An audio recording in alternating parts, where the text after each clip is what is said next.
Aujourd'hui, on voit les fonctions.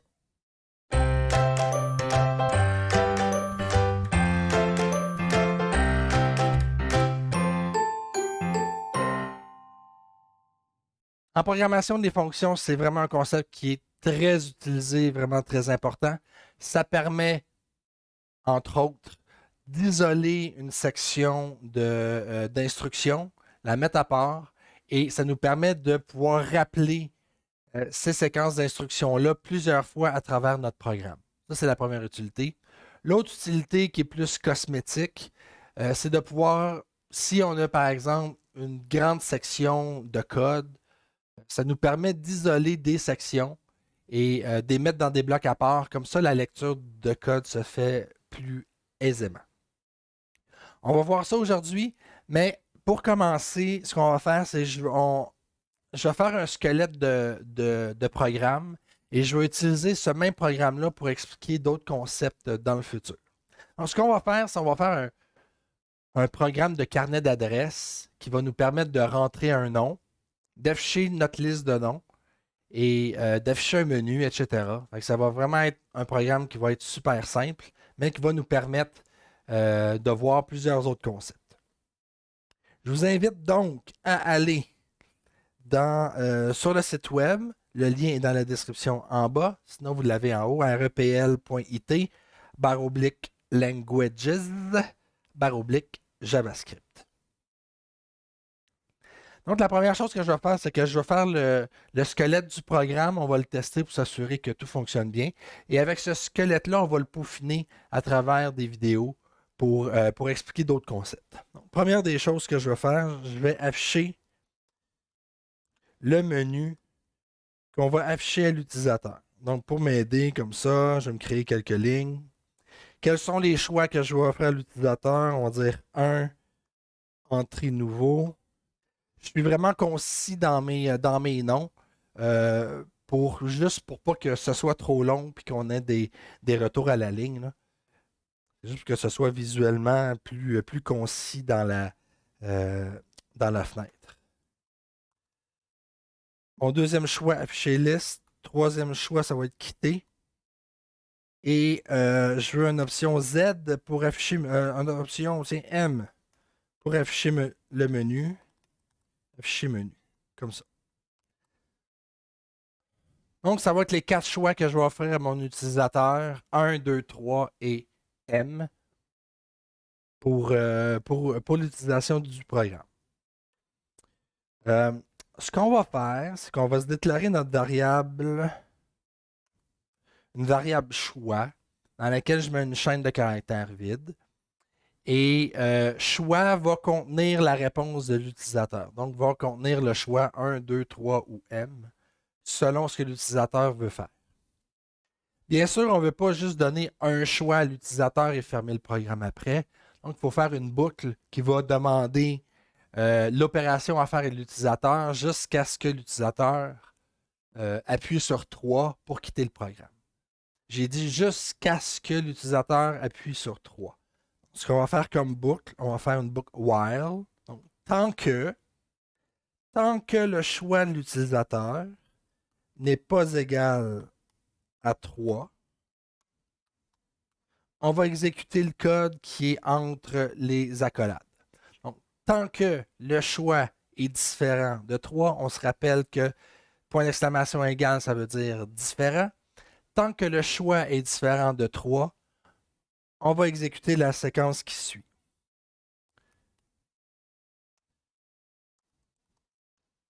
Avec la commande prompt, on va rentrer comme message votre choix. On dit qu'on peut rentrer de 1 à 3 et M. Ici, ça n'a aucun rapport, là. Sur la fonctionnalité, ça n'a aucun rapport que je marque ça là. C'est juste pour nous rappeler à chaque ligne, c'est quoi nos options qu'on peut rentrer. On peut rentrer de 1 à 3 et aussi on peut rentrer M. On va tester ça d'emblée et on va afficher le choix à l'écran. Et quand le programme va se terminer, on va marquer fin. On exécute. le menu s'affiche et je fais 1. Notre choix 1 est affiché, 2 est affiché. Je ne ferai pas 3 tout de suite parce qu'on va sortir. Faire M et on va faire 3. Fin. OK. Donc, on voit ici que notre boucle fonctionne. On a demandé le choix à l'utilisateur jusqu'à ce qu'on rentre le choix 3. Donc, notre boucle fonctionne, notre logique fonctionne. Parfait. On peut continuer. Je vais laisser le console log ici pour qu'on puisse voir c'est quoi c'est quoi le choix. Ça peut être utile dans notre débogage si jamais on a un petit problème. Opération suivante, faut exécuter ce que l'utilisateur veut. S'il fait 1, il faut rentrer un nouveau contact. Si on fait 2, il faut afficher la liste. Si on fait 3, il faut quitter. Si on fait M, il faut afficher le menu. Donc, on va y aller avec notre condition if. On dit si choix est égal à 1. Pour le moment, on va faire console log nouveau. Sinon, si le choix est égal à 2, on va afficher pour l'instant dans la console afficher.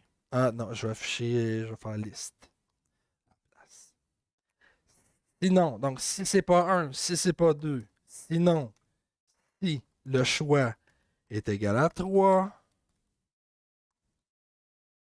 je vais marquer quitter.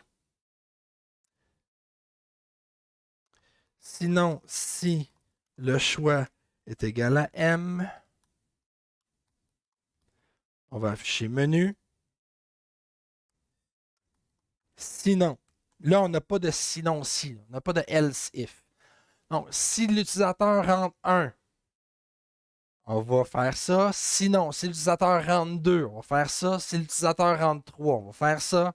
Si l'utilisateur rentre M, on va faire ça. Sinon, pour tous les autres cas, si je rentre Allo, là, à ce moment-là, il faut afficher un message d'erreur et le message sera invalide.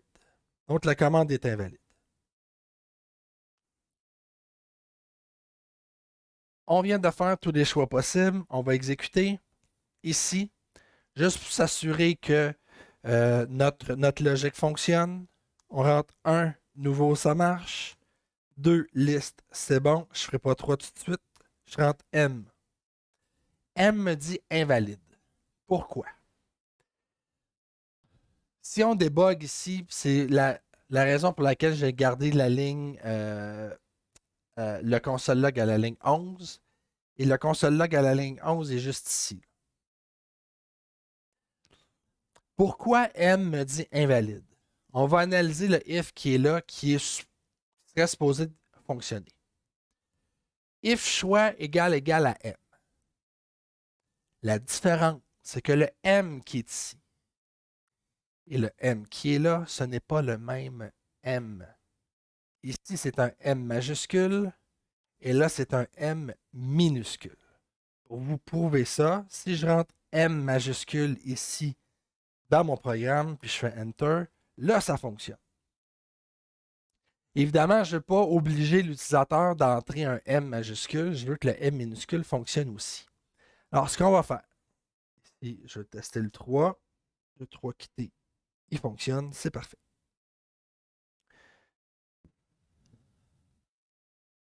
Pour corriger notre problème de M, on a plusieurs options pour corriger ça. En programmation, souvent, il n'y a pas juste une manière de corriger, il y a plusieurs manières de corriger un même programme. C'est certain qu'il y a des manières qui peuvent être considérées comme meilleures que d'autres, mais souvent, c'est juste une question de préférence, plus que d'autres choses. On va regarder la ligne 19, et là, ici, on dit si le choix est égal à M. Bon, M majuscule. Je veux aussi donner le choix de rentrer M minuscule pour ce système de menu-là. Première option qu'on a, c'est de donner les deux choix dans le if. Donc, si choix est égal à M, ou bien que choix est égal à M minuscule. Donc, si on a les deux parties, M minuscule, M majuscule, puis M minuscule ici. On va tester cette alternative-là. On fait play. Ici, je rentre M minuscule. On voit que ça fonctionne. M majuscule, on voit que ça fonctionne aussi. C'est parfait. Donc, c'est la première manière de corriger ce problème-là.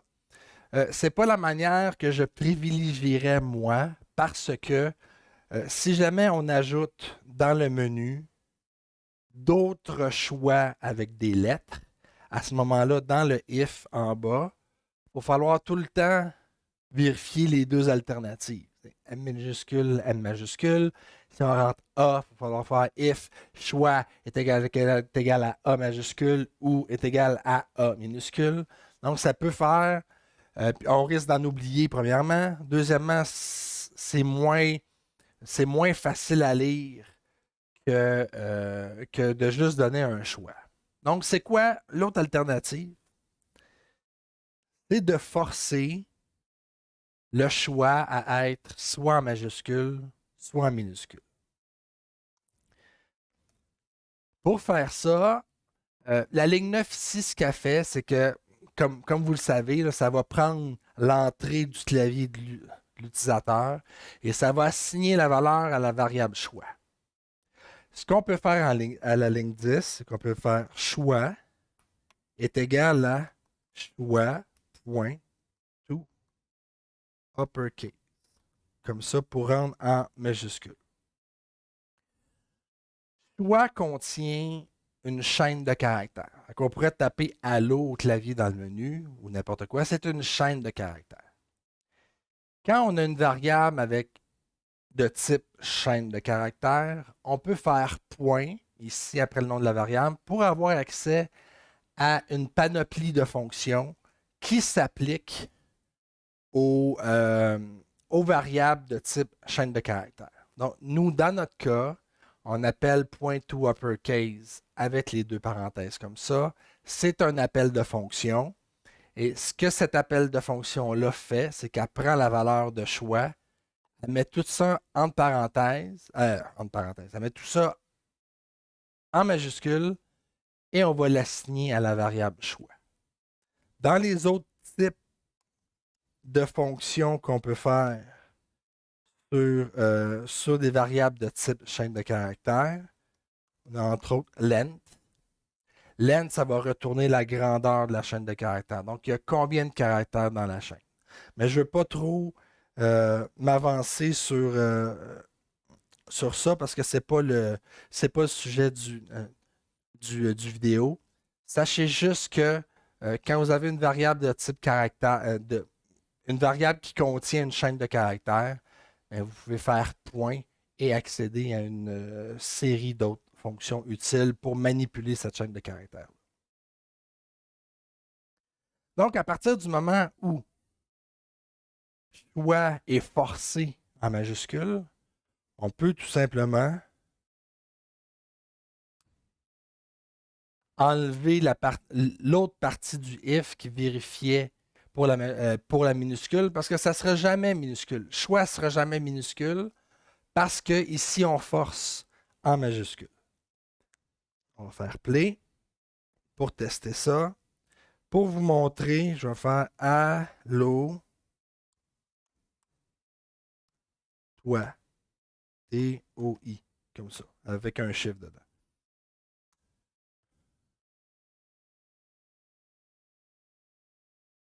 Quoi j'ai pesé? A-L-L-O-T-O-1. OK, bon. J'ai sûrement accroché un caractère sur mon clavier qu'il n'a pas aimé. Donc, j'ai rentré une chaîne de caractères Allo TP1 et cette ligne-là, ce qu'elle a fait, c'est qu'elle a pris ce que j'ai rentré au clavier, l'a converti en majuscule, puis ici, on l'a affiché. Ce qui fait que pour notre menu, pour les thèmes de menu, si on tape M minuscule, ça va fonctionner. Et si on tape M majuscule, ça va fonctionner aussi. C'est parfait.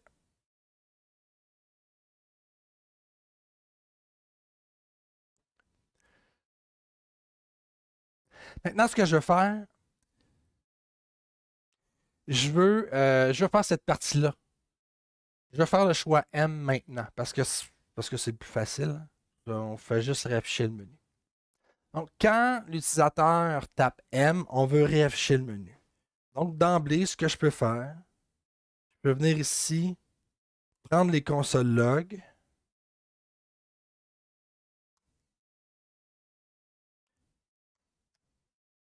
et copier ça là. Et quand je vais faire M, on va réafficher le menu. On exécute, comme ça. On tape 1, 2, c'est bon. Je fais M et le menu se réaffiche. OK.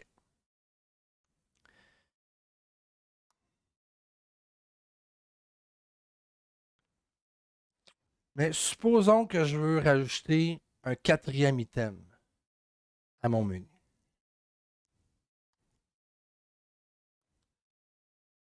Cap, à propos. Je vais faire play. Ici, on voit 1, 2, 3, 4. C'est parfait. Si je réaffiche mon menu, whoop, j'ai perdu le 4. Pourquoi? Parce que j'ai rajouté un item ici au début, mais je ne l'ai pas rajouté dans mon menu ici. Donc, à chaque fois que je vais vouloir modifier, ou soit corriger une faute de frappe, ou etc., à chaque fois que je vais vouloir modifier mon menu ici, je vais être obligé de le refaire en bas, ce qui est pas vraiment pratique. C'est là que on peut faire appel aux fonctions. La fonction, ce qu'elle va faire, c'est on va se créer une fonction qu'on va appeler afficher menu.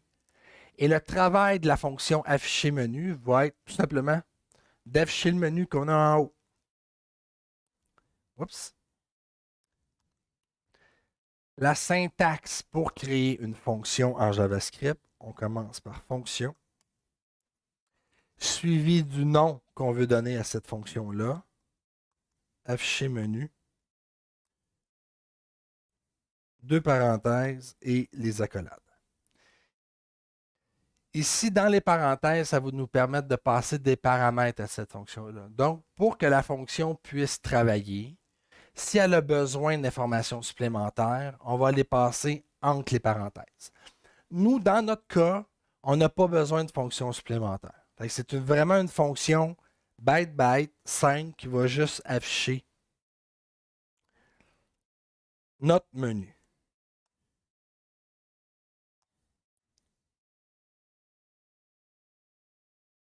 Ici, comme ça. Alors, si je fais rien d'autre, qu'est-ce qui va arriver?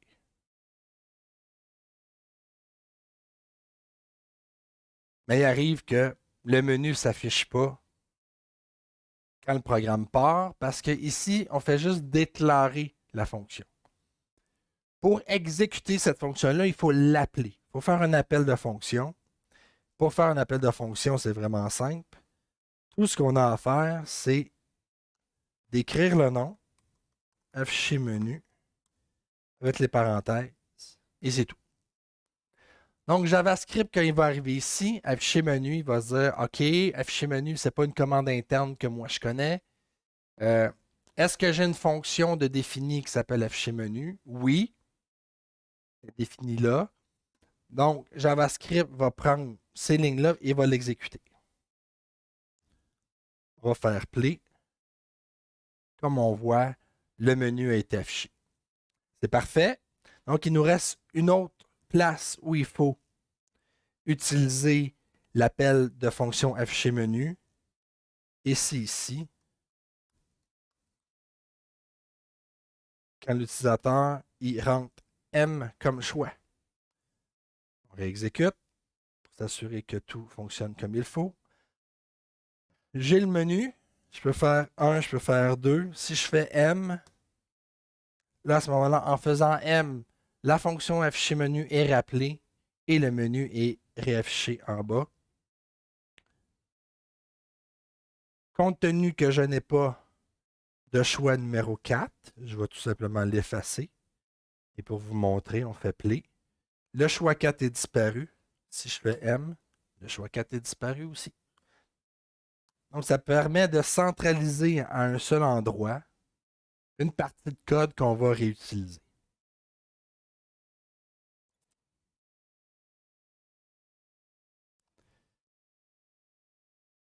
Dans certains langages, on ne parle pas ici de JavaScript, mais j'ai un langage en tête qui est le Pascal. Vous pouvez aussi entendre parler de procédure. Procédure, fonction, c'est grosso modo la même affaire. Sauf que dans certains langages, une fonction doit absolument retourner une valeur, tandis qu'une procédure n'en retourne pas. Dans notre exemple, afficher menu pourrait être considéré comme une procédure parce que la fonction retourne aucune valeur. Elle fait juste exécuter une séquence d'instructions. Mais comme je dis, en JavaScript, il n'y a pas de distinction entre les deux, mais si jamais vous avez une certaine connaissance de d'autres langages, ça se peut que vous ayez entendu le mot procédure. Donc, dans notre cas ici, ça serait une procédure puisque la fonction ne retourne aucune valeur.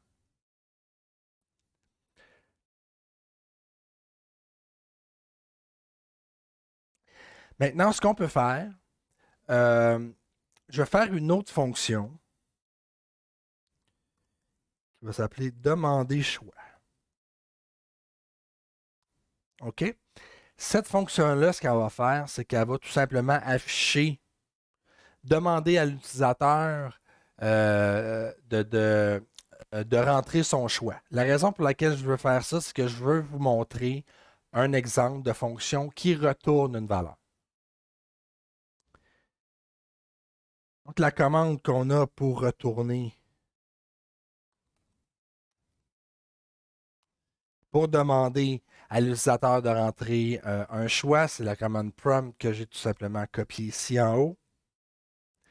Et puisqu'on veut utiliser cette fonction-là maintenant, je peux enlever ça,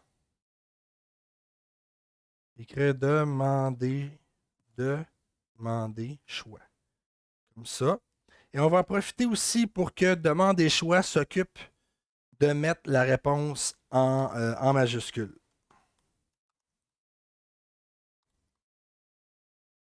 Comme ça, donc on n'a plus besoin de faire cet appel.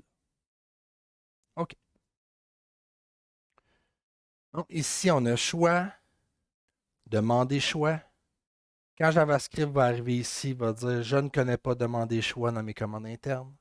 Est-ce qu'il existe une fonction qui s'appelle demander choix? Oui. Et il va exécuter le code qui est entre les deux accolades. Si j'exécute ça tel quel, est-ce que ça va fonctionner? Poser la question, c'est un peu d'y répondre, je vais vous le montrer. Ça ne fonctionnera pas. Hein? Spoiler alerte, là, attention, ça ne fonctionnera pas. Si on exécute ça et on tape 1, Enter, whoop, et c'est marqué Undefined. Et bien évidemment, ici, ce qui marque Undefined, c'est la ligne numéro 18 ici. Donc, notre choix est Undefined. Ouais, mais j'ai rentré 1. Le choix est Undefined. Ça veut dire que la valeur qui est retournée par demander choix n'est pas définie. La raison pour laquelle la valeur n'est pas définie, c'est que dans la fonction demander choix, je ne dis pas quelle est la valeur qu'il faut retourner. Je ne dis pas retourne la valeur X. Pour qu'une fonction puisse retourner une valeur, vous pouvez dire return et ce qu'on veut retourner comme réponse. On n'est pas obligé de retourner la valeur d'une variable. On pourrait retourner vers Allo toi, comme c'est ici. On pourrait faire ça. Ça serait valide aussi. Mais dans notre cas, on demande à l'utilisateur de rentrer un choix, on le convertit en majuscule et c'est ça qu'on veut. C'est ça qu'on veut retourner comme valeur. Si on réexécute, on va faire 1, oups,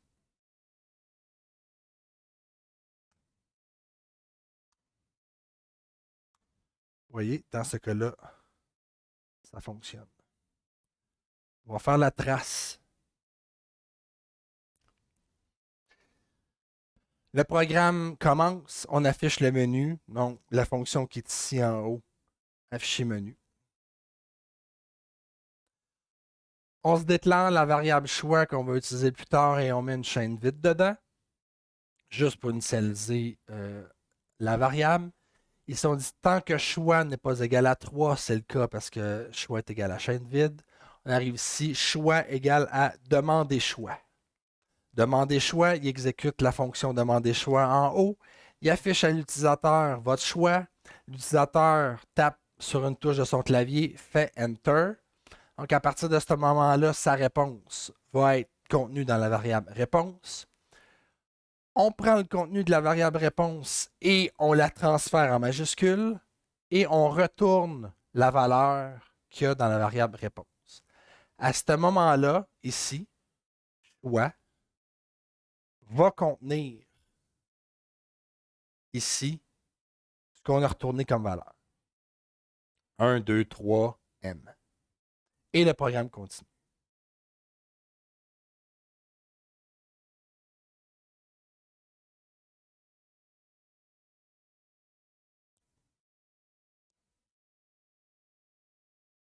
Est-ce que l'éditeur me permet de minimiser certaines lignes? Non. OK, parfait. Maintenant, ce que je veux faire, c'est que je veux trouver une fonction à laquelle on va passer des paramètres. On peut passer 1, 2, 3, 15 paramètres si on veut. Je pense, ça sera vérifié là. Je pense qu'en JavaScript, on peut se rendre jusqu'à 255 paramètres qu'on peut passer à une fonction. Mais je pense, mais je ne suis pas certain de cette affirmation-là. Ce que je veux faire, c'est je veux une fonction qui va accepter un paramètre. Donc, la fonction que je peux faire, ça va être ça ici. Je vais l'appeler analyser choix. Fonction ou exécute commande. Comme ça. Oups. Comme ça, exécute commande. Et là, ce qu'on veut faire dans exécute commande, c'est de déplacer le code qui est là.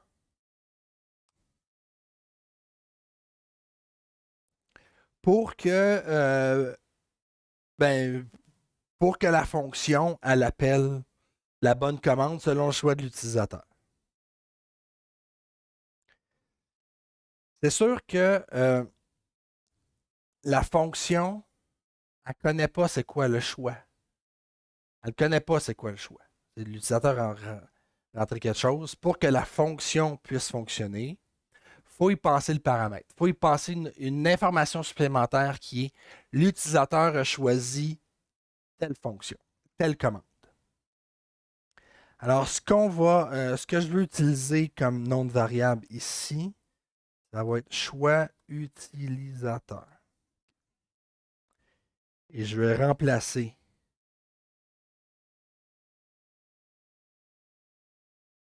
toutes mes instances de choix que j'avais en bas pour choix utilisateur. Là, je fais exprès de prendre des noms de variables différentes, des noms différents, euh, parce que si j'appelle euh, le paramètre, si je l'appelle juste choix, là, à ce moment-là, euh, premièrement, ça se peut que nous, en lecture de code, on soit un petit peu mêlés. Et puis, sans trop rentrer dans les détails, il y a un concept en JavaScript là, euh, qui nous donnerait un avertissement si on utilisait une variable avec le même nom dans ces deux endroits-là. Je résume là, je suis concis, je résume là, mais dans notre cas, c'est préférable que j'utilise un autre nom.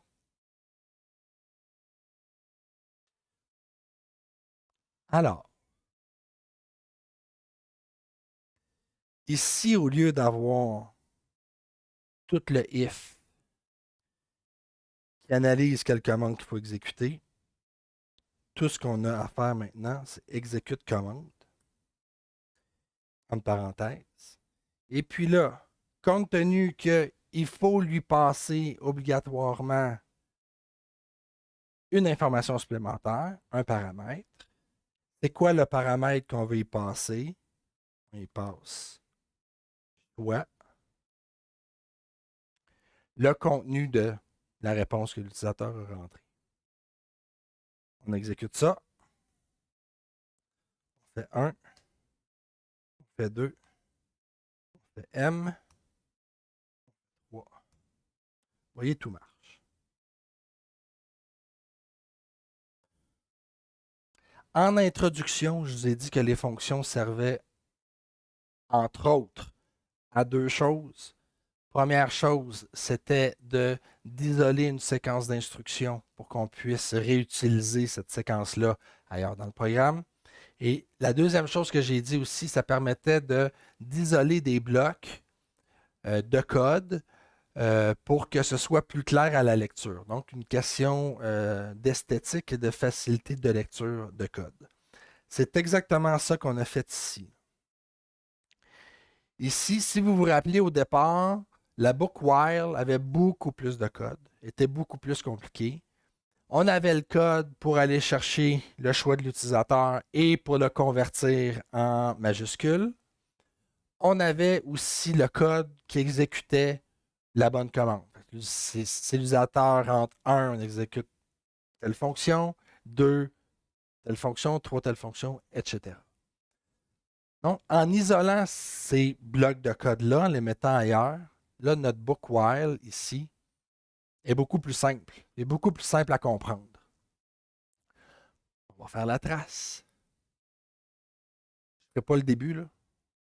On arrive là. Si choix est différent de 3, c'est le cas. Alors, on demande le choix à l'utilisateur, on imprime le choix à l'écran pour des questions de debug et on exécute la commande. C'est tout. C'est tout ce qu'on a à comprendre de cette book while-là. Puis on comprend fort bien ce que ça fait. Pas besoin que ce soit. Pas besoin de voir ces lignes-là pour comprendre. C'est concis. On demande le choix et on exécute la commande. On recommence en haut. Est-ce que le choix est différent de 3? On tourne, on tourne, on tourne jusqu'à ce que le choix soit égal à 3. Donc, c'est très concis. On n'est plus obligé d'afficher le choix parce que notre boucle la fonctionne quand même bien, puis on a compris tous les autres concepts. Ça fait que maintenant, notre programme principal, si on veut, 1, 2, 3. 3 lignes. 3 lignes de code. Le while, la demande de choix, puis l'exécution de la commande. Tout simplement.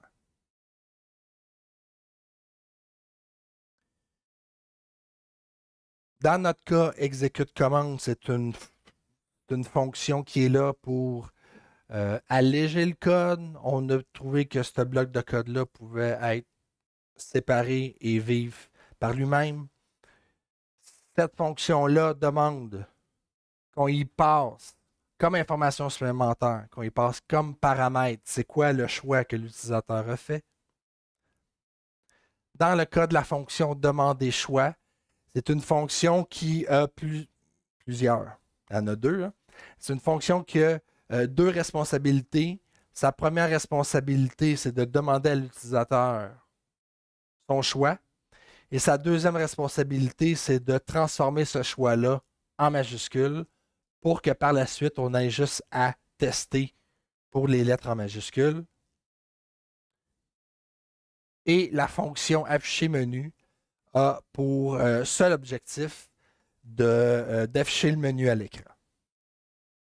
Donc voilà, c'est pas plus compliqué que ça, les fonctions en JavaScript et dans la programmation en général. Si vous avez des questions, gênez-vous pas pour les mettre en commentaire sur la vidéo. Je vous invite à vous abonner à ma chaîne YouTube. Je vous invite aussi à venir me suivre sur ma page, sur mon compte Twitter BandanaCode 2020 et d'aller visiter ma page Facebook BandanaCode pour vos questions, vos commentaires et vos suggestions. Dans le prochain vidéo, je vais vous montrer le concept des tableaux. Donc, quand on veut travailler avec des listes, quand on veut travailler avec plusieurs informations, les tableaux, c'est vraiment très, très, très pratique et un concept de base en programmation. D'ici là, je vous dis